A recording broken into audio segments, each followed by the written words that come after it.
The way that many of us met our partners probably evolved around drink. We might have met them in a bar or had our first date over wine. Whatever it might be, many relationships are bound together by alcohol. So when one partner makes the decision to remove alcohol from their lives, it can cause a shift in the relationship. And it's a question I'm asked time and time again. Will my relationship change if I quit drinking?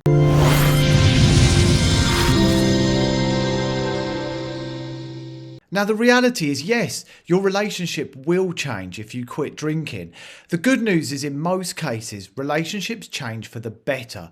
We become more connected to our partners. We find ourselves far more present when we stop drinking. We notice what's going on around us. We have time to really listen and hear what our partners are saying. And we also tend to feel much more connected to our partners. By removing alcohol, we make room for true intimacy and emotional connection.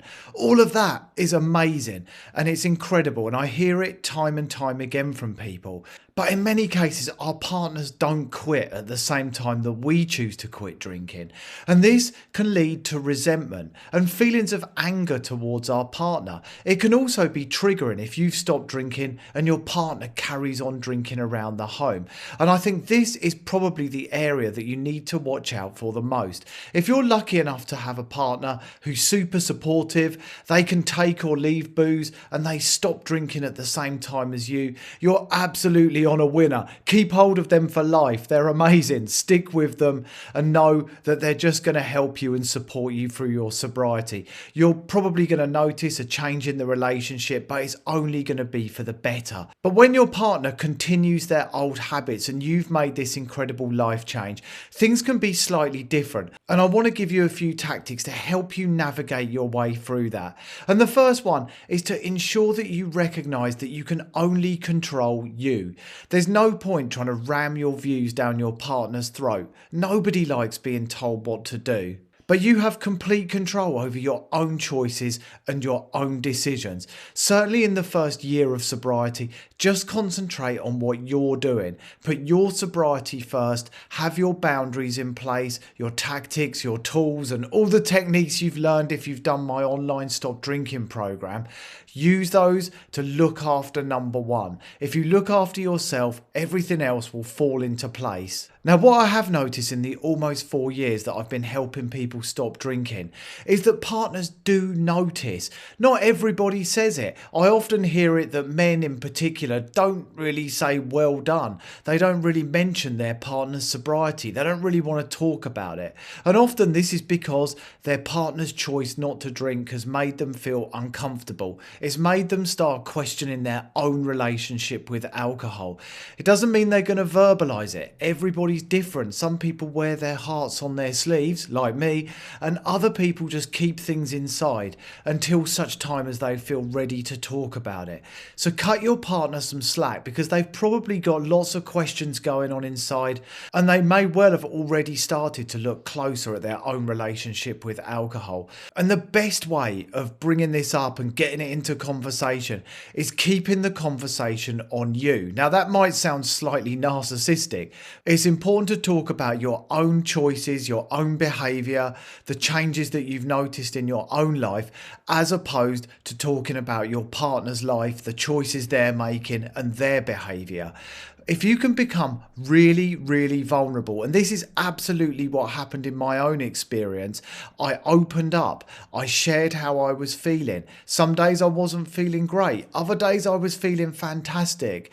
And all the challenges, the times when I felt triggered, the times when I was having a strong craving, I opened up to my partner, I reached out, I asked for support, I asked for help when I needed it. But by becoming vulnerable and showing what was on my inside, on the outside, it enabled us to start creating a new level of connection. We started to talk much more about our feelings and our emotions. We started to touch on things that we'd never really talked about before. And it was amazing. It felt like we were going into uncharted territory as we started to explore these areas of ourselves and our relationship that we'd never really ventured into before. But what I completely avoided was preaching to my wife. I didn't tell her that because I'd quit, I wanted her to.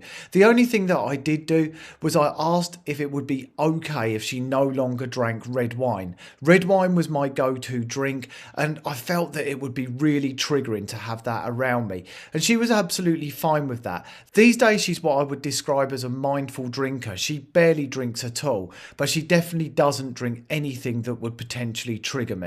Not that that would be a problem these days, but it's done out of respect. So if your go-to drink was white wine, for example, maybe you could ask your partner, assuming they still want to keep drinking, whether they would consider drinking something different rather than having the drink that would trigger you around you on a regular basis. Most people will be absolutely fine with that. But remember, when we ask our partners for anything, we have to accept that we ask knowing that they might not say yes. And that's okay, because remember, we can only control what's in our own zone. We can't control other people. We can't insist that they make changes.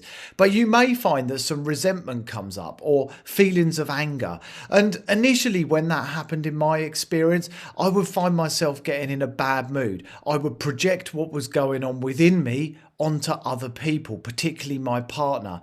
But over time, I learned to verbalize those feelings, and I would say to my partner, I'm feeling angry right now. What's going on? I don't really understand it. And we would talk about it. We would share it. And that comes back to vulnerability. I became able to get vulnerable and to really share what was coming up for me, even when those feelings were actually about my partner.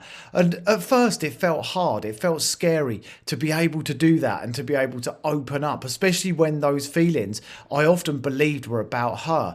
But trust me, every single time that I felt anger or resentment or I felt unloved, it was all a mirror right back to me. When I felt angry, I thought with my wife, I was actually angry at myself. When I felt unloved by my wife, it was because I wasn't feeling love and compassion towards myself. Almost every time it was a mirror straight back at me. And the more we were able to verbalize this, the more we could talk about it, the more I could be vulnerable, the more breakthroughs we had, the more I started to understand myself better. And if you've watched any of my other videos, you'll know that this is something we've explored many, many times. How almost always those projections, those feelings of anger, frustration, sadness are just a mirror straight back into ourselves. And that's where we need to be looking, not taking it out on our partners. Now, as I mentioned, in many cases, over time, partners get the message. They look at the behaviour and they think, I want a piece of that. My partner's quit drinking. They seem happier. They seem calmer. They seem more relaxed and more grounded. They want a piece of the action. But it takes time and it doesn't always happen. And of course, this is where some people can stay stuck. They fear that if alcohol glued the relationship together and alcohol is suddenly removed, then maybe the relationship will fail. Maybe it will break down.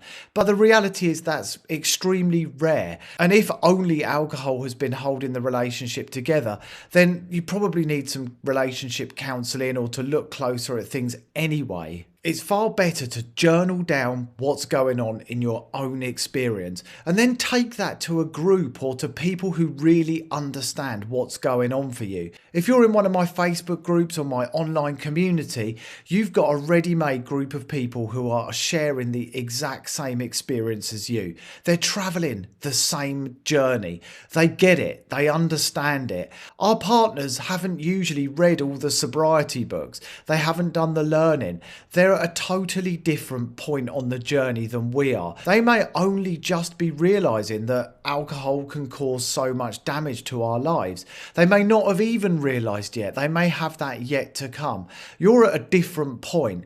So when you've got these frustrations going on, it's far better to share them with a group of people who really understand. And I almost guarantee that if you posted something like that in one of my Facebook groups, or you joined one of our weekly Zoom calls if you're in my program, people are going to share their own experiences. You're going to have people offering you advice. You're going to connect with people who've been through exactly the same thing. And just sharing it can make you feel lighter. You can feel like you've offloaded your frustrations. You often come away feeling like you understand things a bit better. And my hope would be that you'll be able to hold some compassion for your partner. As I've mentioned, they're at a different point on the journey. They don't really understand. They may feel like they've lost their drinking buddy. If you've drunk every single day together for the last 20 years, which was pretty much what happened in my experience, then think about how that affects your partner. The last thing they want to hear is you telling them to stop drinking, ramming your newfound views down their throat.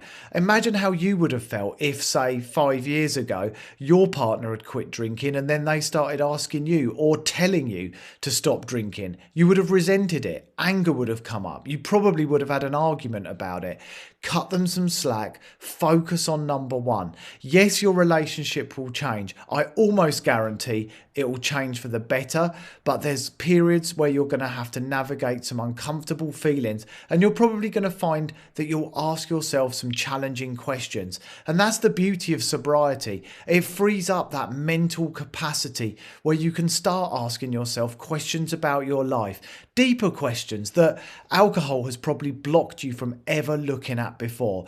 Trust me, without alcohol around, you can have a better relationship. And if your partner still drinks, so be it. Let them go on their own journey. Talk to them openly and get really, really vulnerable with them about what's coming up in your experience.